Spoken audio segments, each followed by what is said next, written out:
দ্বাদশ সংসদ নির্বাচন উপলক্ষে একুশে টেলিভিশনের বিশেষ আয়োজন বিবিএস কেবলস ব্যালট বাক্সে আপনাদের স্বাগত। দর্শক, আপনারা জানেন প্রতিদিন আমরা এই অনুষ্ঠানে একটি নির্বাচনী জেলার নির্বাচনী চালচিত্র তুলে ধরার চেষ্টা করি। সেই ধারাবাহিকতায় আজ আমরা কথা বলবো কুমিল্লা জেলা নিয়ে, এবং কুমিল্লা জেলার নির্বাচনী আবহাওয়া নিয়ে আলোচনা করতে আমাদের মাঝে উপস্থিত আছেন নুরুল আমিন দীপু, সাবেক সদস্য কেন্দ্রীয় আওয়ামী লীগ উপকমিটি, এবং তিনি মেম্বার লেবার পার্টি ব্রিটেন। আপনি প্রবাস থেকে এসেছেন, আপনাকে স্বাগত বাংলাদেশে, এবং নির্বাচনে নিশ্চয়ই আপনি ভোট দেওয়ার জন্য এসেছেন এবং পর্যবেক্ষণের জন্য। আমাদের সাথে আরও আলোচনা অংশ নিচ্ছেন হুমায়ুন কবির রনি, প্রতিনিধি একুশে টেলিভিশন। আমরা আলোচনা শুরু করব, তার আগে একটি প্রতিবেদন আমরা দেখে নিতে চাই। আমরা একটু প্রতিবেদনটা দেখি। গোমতীপাড়ের জেলা কুমিল্লা গত ১.৫ দশকে উন্নয়ন অগ্রযাত্রায় এখন উন্নত এক জনপদ। যোগাযোগ সহ সব ক্ষেত্রেই এগিয়েছে জেলাটি, তাই তো শিল্প বাণিজ্যে অনেকটাই অগ্রসর কুমিল্লা। নতুন নতুন অবকাঠামো তো আছেই, গ্রামেও পৌঁছে গেছে শহরের সুবিধা। তাই তো ভোটের মাঠে জেলার উন্নয়নই মূল ইস্যু হয়ে এসেছে। দিন ঘনিয়ে আসার সাথে সাথে কুমিল্লার ভোটের মাঠ এখন জমজমাট। প্রার্থীরা ভোটারদের কেন্দ্রে আনতে ঘুরছেন হাট বাজার, এমনকি বাড়ি বাড়ি। পরিবেশ ঠিক থাকলে কেন্দ্রে যেতে চান ভোটাররা। নিরপেক্ষ নির্বাচন হবে, সাধারণ জনগণ ভোট কেন্দ্রে যাবে। দ্রব্যমূল্যে নিয়ন্ত্রণে এনে যারা আমাদেরকে সেবা দিতে পারবে, আমরা তাদেরকেই চাই। আর আমরা চাই ফেয়ার ইলেকশন। জেলায় আসন সংখ্যা 11টি। এর মধ্যে কুমিল্লা 1 আসনে আওয়ামী লীগের বিজ্ঞান ও প্রযুক্তি বিষয়ক সম্পাদক ইঞ্জিনিয়ার আব্দুল সবুরের সামনে শক্তিশালী কোনো প্রার্থী নেই। তবে 2-এ এমপি সেলিমা আহমদ মেরিকে চ্যালেঞ্জে ফেলেছেন হেভিওয়েট স্বতন্ত্র প্রার্থী আব্দুল মজিদ। 3-এ ইউসুফ আবদুল্লাহ হারুন অনেকটাই নির্ভর। 4-এ নৌকার প্রার্থী বর্তমান এমপি রাজি মোহাম্মদ ফখরুলের সাথে জমজমাট লড়াই হবে স্বতন্ত্র প্রার্থী আবুল কালাম আজাদের। কুমিল্লা 5-এ নৌকার প্রার্থী বর্তমান এমপি হাশেম খানের বিপক্ষে নেমেছেন জেলা আওয়ামী লীগেরই 3 নেতা। কুমিল্লা 7-এ খুব একটা স্বস্তিতে নেই নৌকার প্রার্থী ডাক্তার প্রাণগোপাল দত্ত। যোগ্যতার বিচারে যদি বিবেচনা করা হয় আমি জয়ী হব, এ ব্যাপারে আমি শতভাগ আশা। আমাদের যে অতীতে যে কি কাজ করেছি তা বিষয় বিশ্লেষণ করলে ইনশাল্লাহ আমাকে মূল্যায়ন করবে। আমার শতভাগ বিশ্বাস, ইনশাল্লাহ বুড়িচং বামুনপাড়ের মানুষ সচেতন। 25 লক্ষ টাকার বেশি খরচ করা যাবে না। কিছু প্রার্থী আছে একটা ইউনিয়নে 3 কোটি 4 কোটি টাকা দিয়ে দিচ্ছে। তবে লড়াই জমেছে কুমিল্লা 6-এ। নৌকার প্রার্থী আকম বাহাউদ্দিনকে চ্যালেঞ্জের মুখে ফেলেছেন শক্তিশালী স্বতন্ত্র প্রার্থী আঞ্জুম সুলতানা সীমা। এটা 14 সালে আমার সাথে দেখছি একই সমস্যা আবার আরও রয়েছিল। আজকেও নতুন সমস্যা হতে পারে, বাট এগুলো কোনো সমস্যাই না। কুমিল্লার মানুষের বিজয় হবে। বিভক্তি কেন হবে? এটা বিভক্তির কোনো বিষয় না, এটা জাস্ট প্রতিযোগিতা একটা। আমিও আওয়ামী লীগের। কুমিল্লা 11 আসনে সাবেক রেলমন্ত্রী মুজিবুল হক মুজিবকে চ্যালেঞ্জ ছুড়েছেন 14 গ্রামের সাবেক মেয়র মিজানুর রহমান। মাননীয় প্রধানমন্ত্রী 11 জনকে মনোনয়ন দিয়েছেন, আমি সহ। তিনি যা চিন্তা করে দিয়েছেন, যোগ্য প্রার্থীকে মনোনয়ন দিয়েছেন। আশা করি সকল আসনে ইনশাল্লাহ আমরা জয়লাভ করব। মানুষ যদি প্রশাসনিক এবং প্রধানমন্ত্রী এবং নির্বাচন কমিশনের যে আশ্বাস, এই আশ্বাসের ভিত্তিতে মানুষ কিন্তু ভোট কেন্দ্রে যেতে চায়। তবে কুমিল্লা 8-এ আবু জাফর শামীম, 9-এ এলজিআরডি তাজুল ইসলাম এবং 10-এ অর্থমন্ত্রী আহম ও মুস্তাফা কামাল অনেকটাই নির্ভর। তো সবাই স্বাধীনভাবে বিজয়ী হওয়ার জন্য তারা তাদের প্রচারণা চালাচ্ছে এবং আমরা এটাতে তাদেরকে উৎসাহিত করি। 7 জানুয়ারি শান্তিপূর্ণ ভোটে পছন্দের জনপ্রতিনিধি নির্বাচন করে সংসদে পাঠাতে চান জেলার ভোটাররা। প্রতিবেদনের অংশবিশেষ আমরা দেখলাম, আমরা আলোচনা শুরু করব। তার আগে একটু আমরা কুমিল্লা যেতে চাই। সেখানে আমাদের সহকর্মী হুমায়ুন কবির রনি আছেন, একুশে টেলিভিশনের প্রতিনিধি কুমিল্লা। রনি, আপনি নিশ্চয়ই শুনতে পাচ্ছেন এবং আপনাকে স্বাগত আমাদের আয়োজনে। যেটা হচ্ছে কুমিল্লা জেলার নির্বাচনী সর্বশেষ পরিস্থিতিটা কি যদি একটু বলতেন। আমাদের কুমিল্লা 11টি আসনে নির্বাচন হচ্ছে, এর মধ্যে 91 জন প্রার্থী আছে, বিভিন্ন দলের লোকজন সহ 91 জন। এদের মধ্যে কুমিল্লায় সব জেলাতে সবটি আসনেই নৌকার প্রার্থী আছে, জাতীয় পার্টির প্রার্থী আছে, পাশাপাশি কুমিল্লায় স্বতন্ত্র প্রার্থী আছে সবগুলো কেন্দ্রেই। কারণ এখানে যেহেতু সরকার, আমাদের মাননীয় প্রধানমন্ত্রী বলেছেন সুষ্ঠু নির্বাচনের স্বার্থে সবাইকে উন্মুক্তভাবে নির্বাচন করার সুযোগ দিয়েছে, সেই ক্ষেত্রে আওয়ামী লীগের হেভি প্রার্থীরাও একসাথে একই আসন থেকে অনেকে নৌকার সাথে সাথে স্বতন্ত্র প্রার্থীগুলো সবগুলোই আওয়ামী লীগের লোক। সেক্ষেত্রে নির্বাচন খুব হাড্ডাহাড্ডি হবে। আমাদের 9টি আসনের মধ্যেই প্রায় 5-6টা কেন্দ্রেই খুব হাড্ডাহাড্ডি লড়াই হবে বলে আমার ধারণা এবং জনগণ বলতেছে। এবং এর মধ্যে গত কয়েকদিন যাবৎ কোনো আসনে, যেমন চান্দিনা এবং হোমনা তিতাস, এই 2টি এলাকায় সংঘর্ষ হয়েছে। হাড্ডাহাড্ডি লড়াই হওয়ার জন্য স্বতন্ত্র প্রার্থীর সাথে নৌকার প্রার্থীর প্রায় সংঘর্ষ হচ্ছে। রনি, আমি এই ক্ষেত্রে একটা প্রশ্ন করতে চাই যে এবার তো আমরা দেখতে পাচ্ছি বিভিন্ন রকমের যে স্বতন্ত্র যারা প্রার্থী যারা আছেন তাদের নিরাপত্তার জন্য বা অন্যান্য সব প্রার্থীর নিরাপত্তার জন্য নির্বাচন কমিশন যথেষ্ট তৎপর। কুমিল্লার পরিস্থিতিটা কি? আমরা দেখলাম যে কুমিল্লা একজন প্রার্থীকে কিন্তু নির্বাচন কমিশনে ডাকা হয়েছে। একটা যদি বিস্তারিত বলতেন আর কি একটু। কুমিল্লার যে প্রার্থী আমাদের সদর আসনের এমপি কে আচরণবিধি লঙ্ঘনের অভিযোগে আমাদের নির্বাচন কমিশনার ওনাকে ডেকেছেন। উনি নির্বাচন কমিশনে হাজিরা দিয়ে কথা বলেছেন এবং কুমিল্লার ওনার বিষয়ে উনি ব্যাখ্যা দিয়েছেন। উনি কি কারণে ওনার বিরুদ্ধে আচরণবিধি লঙ্ঘন উনি ব্যাখ্যা দিয়ে গত কয়েকদিন আগে উনি আবার এলাকায় এসে নির্বাচনী প্রচারণা শুরু করেছেন। আমি এইটুকু বলতে পারি, আজকে সেনাবাহিনী আমাদের বিজেপি থেকে সেনা মোতায়েন করেছে, বিভিন্ন এলাকায় অলরেডি আসা শুরু করেছে। বিজেপি এবং সেনা মোতায়েন করা হয়েছে এবং নিরাপত্তা নিশ্চিত করার জন্য যথেষ্ট তৎপর। এমনি সার্বিকভাবে নিরাপত্তাটা কি অবস্থায় আছে একটু বলবেন সংক্ষেপে? নিরাপত্তা এই পর্যন্ত কোনো বড় ধরনের কোনো ঘটনা ঘটে নাই। আশা করা যাচ্ছে যে হারে পুলিশ এবং বিভিন্ন সরকারি সংস্থার লোকজন আছে, সেক্ষেত্রে নির্বাচনে বড় ধরনের সহিংসতা হওয়ার কোনো সম্ভাবনা নেই। অসংখ্য ধন্যবাদ হুমায়ুন কবির রনি, আপনি আমাদের সাথে যুক্ত হয়ে মূল্যবান তথ্য দিলেন। আমরা আলোচনায় ফিরে আসি। যেটা বলছিলেন আমাদের প্রতিনিধি হুমায়ুন কবির রনি, এবং আমরা প্রতিবেদনও দেখলাম যে জেলার উন্নয়নে সাধারণ মানুষ এবার উৎসব মুখর ভোটে অংশ নিতে চায়। আপনি প্রবাস থেকে এসেছেন এবং আপনি নিজেও ভোট দেওয়ার জন্য দেশে এসেছেন। আসলে এবার ইলেকশনটা কেমন হচ্ছে, আপনি যদি প্রবাস থেকে এসে সার্বিকভাবে আপনি কতটুকু উপলব্ধি করতে পারছেন? ধন্যবাদ 21 টেলিভিশনকে আমাকে আমন্ত্রণ করার জন্য। আমি শুধু না, সারা পৃথিবী থেকে অনেকেই এসছেন এবার নির্বাচন দেখার জন্য, নির্বাচনে ভোট দেওয়ার জন্য এবং একটা সুষ্ঠু নির্বাচন দেখার জন্য। আমি কিন্তু এসেই আমার এলাকা, আমার মুন্সিগঞ্জ 2 লৌহজং টঙ্গিবাড়ি আসনে চলে গিয়েছিলাম দেখার জন্য, কাজ করার জন্য। কারণ জননেত্রী শেখ হাসিনা এবার কিন্তু একটা সুষ্ঠু নির্বাচনের জন্য সর্বোচ্চ চেষ্টা করছেন। কারণ এটা যদি একটু প্রশ্নবিদ্ধ হয় তাহলে আপনারা জানেন যে ইন্টারন্যাশনাল কমিউনিটি এটাকে গ্রহণ করবে না, যে কোনো অসুবিধা হতে পারে। সুতরাং জনগণও কিন্তু এবার স্বতঃস্ফূর্ত, যেটাকে বলে যে তারা আপনার ভোট দেওয়ার জন্য সবাই আগ্রহী। কিন্তু বিষয়টা হচ্ছে অন্য জায়গায়। আমি যেটা দেখলাম যে একজন দলীয় নমিনেশন পেয়েছে, আর একজন হয়তো বা স্বতন্ত্র দাঁড়িয়েছে। কিন্তু আমার কাছে মনে হয়েছে আওয়ামী লীগের এটা এ টিম ভার্সেস বি টিম, স্বতন্ত্র যে। সুতরাং তাদের সহিষ্ণু থাকতে হবে, তাদেরকে কিন্তু একটা যেটাকে বলে ধৈর্যশীল হতে হবে, কথাবার্তায় আচরণে একটু সহিষ্ণুতা প্রকাশ করতে হবে। এই জিনিসটা একটু ঘাটতি আছে। মানে নির্বাচনটাকে আপনি যেটা বলতে যাচ্ছেন, নির্বাচন হবে, প্রতিদ্বন্দ্বিতা হবে, কিন্তু উৎসব মুখর থাকবে, সহমর্মিতা এবং সম্মানবোধটা বজায় থাকবে। এক্স্যাক্টলি। ঠিক আছে, আমরা একটু কুমিল্লা যেতে চাই। সেখানে আছেন অ্যাডভোকেট সৈয়দ নুরুর রহমান, কুমিল্লা আইনজীবী সমিতির সাবেক সাধারণ সম্পাদক। নুরুর রহমান, আপনাকে স্বাগত আমাদের আজকের আয়োজনে। যেটা আমরা আলোচনা করছিলাম এবং কুমিল্লার নির্বাচন নিয়ে, এবং আমাদের যে অতিথি নুরুল আমিন লিপু তিনিও বলছিলেন যে স্বতন্ত্র প্রার্থী এবং নৌকার প্রার্থী এর ভিতরে একটা লড়াই হচ্ছে। এই লড়াইয়ের মধ্যে দিয়ে আসলে সাধারণ মানুষ কতটুকু আতঙ্কগ্রস্ত, তারা কি আসলে আতঙ্কগ্রস্ত নাকি উৎসব মুখর একটা পরিস্থিতির মধ্যে দিয়ে যাবেন? আমাদের দেশের সংবিধানকে সমুন্নত রাখার জন্যই আসলে নির্বাচন 5 বছর পর পর জাতীয় নির্বাচন অনুষ্ঠিত হয়। এবং এবারও জননেত্রী শেখ হাসিনা বাংলাদেশের মাননীয় প্রধানমন্ত্রী এই দৃঢ় অবস্থান নিয়েছে নির্বাচনের পক্ষে, এবং নির্বাচনটা অনুষ্ঠিত হচ্ছে।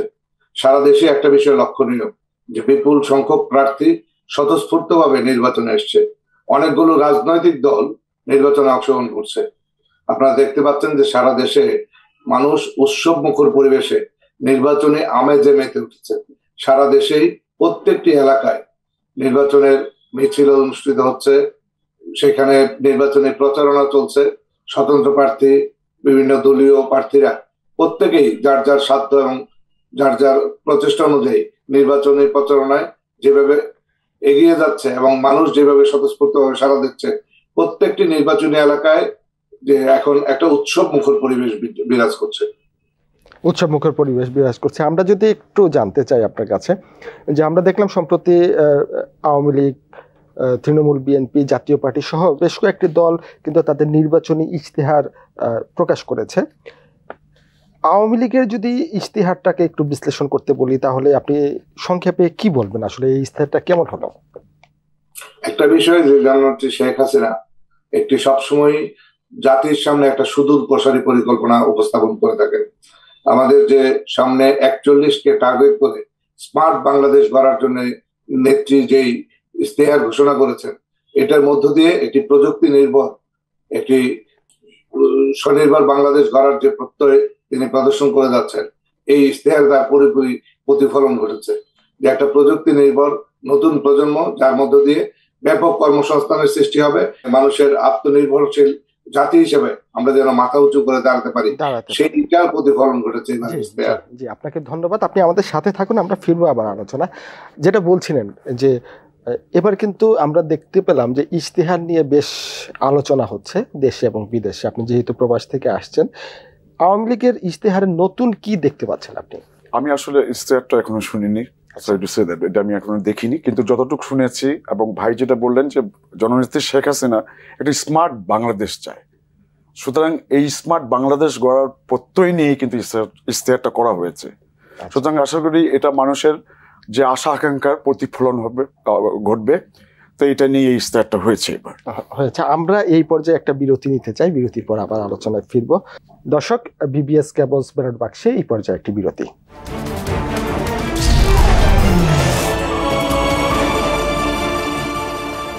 বিরতির পর আবারও ফিরে এলাম বিবিএস কেবলস ব্যালট বাক্সে।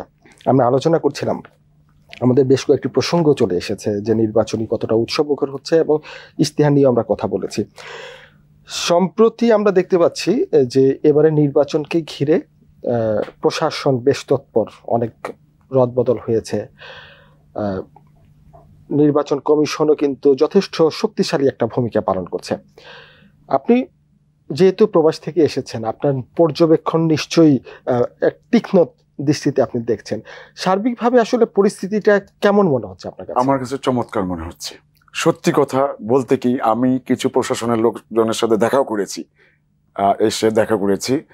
তাদের মধ্যে একটাই কথা, সুষ্ঠু নির্বাচন।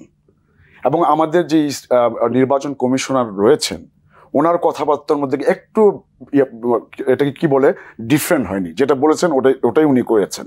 তারপরে পুলিশ বাহিনীর সাথে আমি কথা বলেছি, দেখা করেছি, জানতে চেয়েছি যে কেমন আপনাদের কি অবস্থা, কি তারা একটাই উত্তর, সুষ্ঠু নির্বাচন হবে। আমাদের ডিসি সাহেব, মুন্সিগঞ্জের ডিসি, এসপি, তারা কিন্তু কঠোর অবস্থায়। আমাদের ওসি সাহেব, লোহজঙ্গের ওসি সাহেবের কালকে আমাকে চায়ের দাওয়াত গিয়েছিলাম, একই কথা যে আমাদের সুষ্ঠু নির্বাচন করতে হবে। কিন্তু আমরা যেটা দেখতে পেলাম তৃণমূলে, সমস্যাটা হচ্ছে সুষ্ঠু নির্বাচন হবে, কিন্তু তৃণমূলের যারা আছেন, তৃণমূলের যারা নির্বাচন করছেন, তারা কিছুটা কিন্তু ভয়ভীতি দেখাচ্ছেন। এটা আমি আজকে বলতে হবে, এটা 21 টেলিভিশনকে, তারা কিছুটা ভয়ভীতি দেখাচ্ছেন। তো আমি অনুরোধ করব তাদের আইন শৃঙ্খলা রক্ষাকারী বাহিনীর প্রতি শ্রদ্ধা রেখে, দেশের প্রচলিত আইনের প্রতি শ্রদ্ধা রেখে আপনারা সুষ্ঠু নির্বাচন করে নির্বাচিত হয়ে আসুন। নিজের যোগ্যতাকে প্রমাণ করুন, নিজের জনপ্রিয়তাকে প্রমাণ করার এটাই শ্রেষ্ঠ সময়।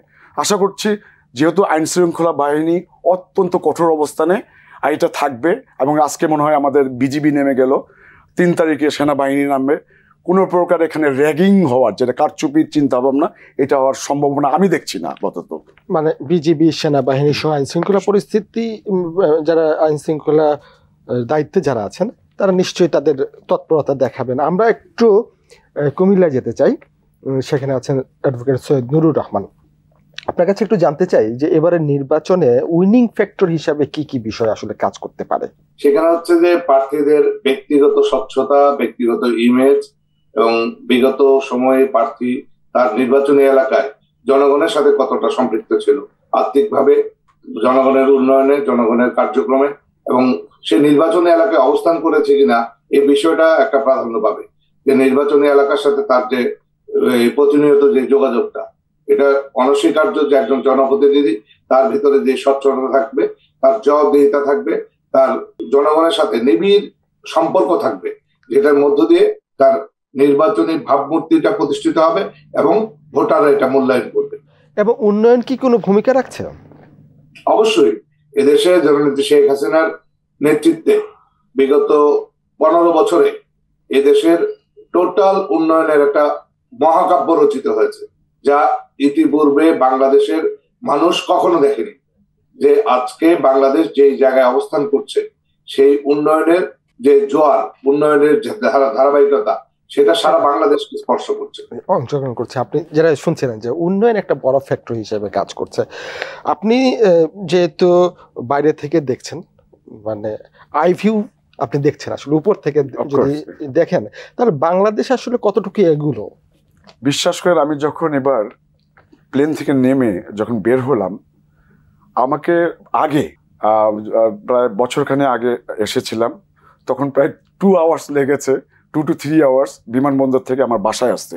এবার আমি মনে হয় সর্বোচ্চ 15 মিনিট আমি চলে এসেছি। অভূতপূর্ব উন্নয়ন। আমার বাড়ি বিক্রমপুর, আগে আমাদের সময়ে যখন আমরা ছোটবেলা দেখতাম 7.5 ঘন্টা লাগতো লঞ্চে, তারপরে যখন বাস চালু হলো লাগতো 2 to 3 আওয়ার্স। অনলি 40 মিনিটস লাগে আপনার মতিঝিল থেকে সেই আমার বাড়িতে পৌঁছাতে। এত উন্নয়ন হয়েছে। তবে একটা জিনিস কি, উন্নয়নকে প্রশ্নবিদ্ধ কিন্তু কিছু লোকজন করে, এটাকে একটু করতে হবে যে আমার নেত্রী কিন্তু প্রচণ্ড উন্নয়ন দেখিয়েছে এদেশে। বাংলাদেশ আমরা যখন বাইরে থেকে দেখি, আমরা যখন দেখি যে মেট্রো রেল, তারপর আন্ডারপাসগুলো, তারপরে আপনার পদ্মা ব্রিজ, পদ্মার সেতুর উপর দিয়ে রেল আমরা কল্পনাই করতে পারিনি। তো এত উন্নয়ন, আশা করি এই উন্নয়নগুলো আমাদের জনগণের দ্বারে দ্বারে পৌঁছানোর দায়িত্ব কিন্তু এই প্রার্থীদের। আরেকটা বিষয় যে উন্নয়ন তো হচ্ছে, কিন্তু সেই সাথে আমরা দেখতে পাচ্ছি বিভিন্ন ধরনের গুজব, অপপ্রচারও কিন্তু চলছে। সেই ক্ষেত্রে আপনি নিজেও রাজনীতির সাথে জড়িত এবং এটা প্রবাসী একটা মানে বাইরের একটি দেশ এবং দলের সাথে আপনি যুক্ত আছেন, লেবার পার্টির সাথে। এই যে গুজবটাকে প্রতিরোধ বা গুজবটাকে একটা সঠিক পর্যায়ে নিয়ে আসার জন্য আসলে কি করণীয়, আপনার পরামর্শটা কি থাকবে? আমার কথা হচ্ছে, গুজব থাকবে, উন্নয়ন থাকলে আমাদের বিরোধী দল আছে এখানে, তো বিরোধী দলের কাজ কি? তারা ক্ষমতায় আসতে চাইবে আর দেশের উন্নয়নে সে ঈর্ষান্বিত হয়ে গুজব রটাবে। কিন্তু গুজবটাকে স্টপ করার জন্য আইনি ব্যবস্থা নেওয়া একটা যেমন দরকার, তারপর আমাদের যারা সচেতন জনগণ আছে তাদেরকেও কিন্তু প্রচার করতে হবে আমাদের উন্নয়নগুলো। গুজব আমরা কেয়ার করি না, সত্যি কথা। আমরা গুজব শুনি যে এটা মনেই হচ্ছে এটা ফেক, ইটস এ গুজব। হ্যাঁ, তো আমরা সবাইকে সচেতন হতে হবে এবং যারা প্রবাসে আছে তাদেরকে আমি অনুরোধ করব, আপনারা উন্নয়নগুলো দেখেন, শুধু বিরোধিতার জন্য বিরোধিতা করবেন না, যে উন্নয়ন হয়েছে আমাদের দেশে এগুলো প্রচার করুন, সেটাই প্রচার করেন। আমরা শেষ পর্যায়ে চলে এসেছি, আমরা একটু সৈয়দ নুরুর রহমানের কাছে যেতে চাই। আপনার কাছে শেষ মন্তব্য জানতে চাই যে নির্বাচনে আসলে কতটুকু উৎসব মুখর হতে পারে, এবার নির্বাচনটা কতটুকু উৎসব মুখর হতে পারে, একটু যদি বলতেন।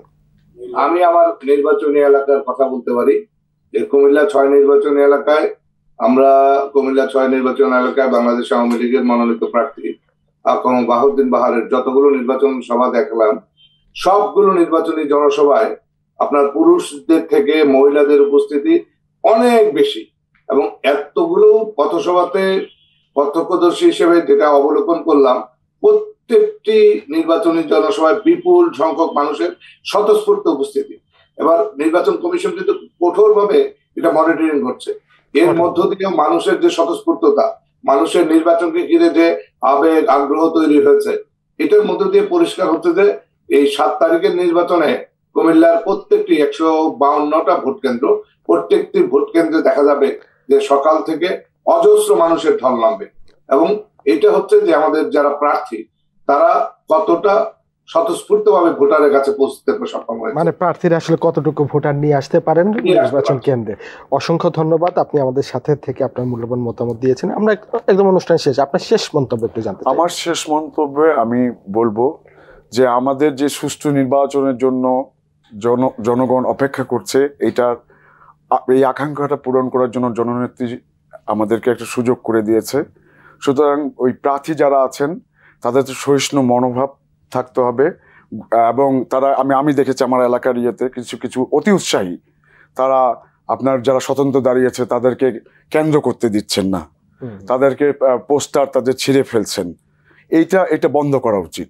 এটা আপনাদের টেলিভিশনের মাধ্যমে বলবো যে আইন শৃঙ্খলা রক্ষাকারী বাহিনীকে এ ব্যাপারে সচেতন হতে হবে, কারণ এটা দেখলে কিন্তু যারা ভোটার, অর্ডিনারি ভোটার যারা উৎসাহ নিয়ে অপেক্ষা করছেন, তারা কিন্তু যেতে চাইবেন না, যে নিজেদের মধ্যে নিজেদের দ্বন্দ্ব। তো আমি আবারও আপনাদের বলবো যে আপনারা এই জিনিসটা সবাইকে বলবেন, প্রচার করবেন জিনিসটা। অসংখ্য ধন্যবাদ। আমরাও চাই যে নির্বাচন অংশগ্রহণমূলক হোক, উৎসব মুখর হোক, এবং সবাই অংশগ্রহণ করুক, নির্বাচনে ভোট দিক। আমরা অনুষ্ঠান একদম শেষ পর্যায়ে চলে এসেছি। আপনাকে অসংখ্য ধন্যবাদ জনাব নুরুল আমিন লিপু, আপনি প্রবাস থেকে এসেছেন এবং ভোটে অংশগ্রহণ করার জন্য এসেছেন। আপনাকে অসংখ্য ধন্যবাদ। ইন্টার 21 টেলিভিশনের যারা আছেন সবাইকে ধন্যবাদ, এবং আমরা প্রবাস থেকে যারা এসেছেন তাদের সবাইকে শুভেচ্ছা। ধন্যবাদ। আরো ধন্যবাদ জানাতে চাই জনাব হুমায়ুন কবির রনি, 21 টেলিভিশনের প্রতিনিধি, এবং অ্যাডভোকেট নুরুর রহমান, সাবেক সাধারণ সম্পাদক, কুমিল্লা আইনজীবী সমিতি। আমরা অনুষ্ঠানে একদম শেষ পর্যায়ে এসেছি এবং আগামীকাল আমরা এই অনুষ্ঠান দেখার আমন্ত্রণ জানিয়ে আজকের মতো এখানে বিদায় নিচ্ছি।